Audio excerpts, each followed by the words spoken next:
மாண்புமிகு கழக தலைவர் தளபதி அவர்களுடைய வேட்பாளராக கூட்டணி கட்சிகள் ஆதரவோடு போட்டியிட்ட எனக்கு பெருவாரியான வாக்குகள் அளித்த உங்களுக்கு எல்லாம் நன்றியை தெரிவித்துக் கொள்கிறேன்.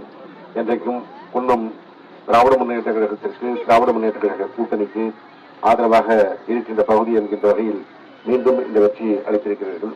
தமிழ்நாடு அளவிலே நம்முடைய கூட்டணி வெற்றி வாய்ப்பை இழந்திருந்தாலும் நம்முடைய தொகுதியில் மீண்டும் இந்த நம்பிக்கையை வைத்து வாக்களித்த உங்களுக்கெல்லாம் என்னுடைய நன்றியை தெரிவித்துக் கொள்கிறேன்.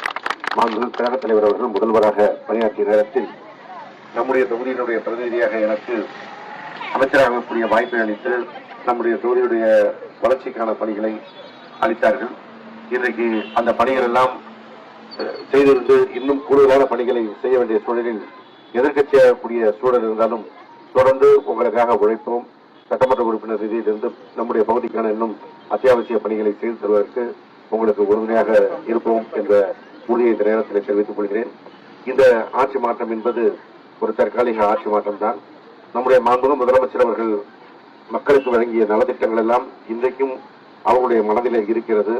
ஒரு மாற்றத்தை எதிர்நோக்கி ஒரு சிலர் வாக்களித்ததன் காரணமாக ஒரு முழுமையான வெற்றியாக இன்றைக்கு வெற்றி பெற்றிருக்கின்ற கட்சி கூட அந்த வெற்றி கிடைக்கவில்லை.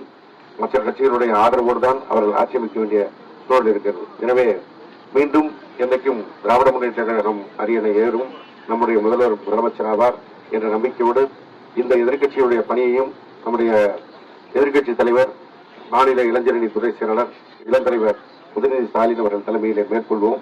உங்களுக்கு இன்றைக்கும் பணி செய்கின்ற ஒரு ஊழியனாக நான் என்னுடைய கடமையை தொடர்வேன் என்று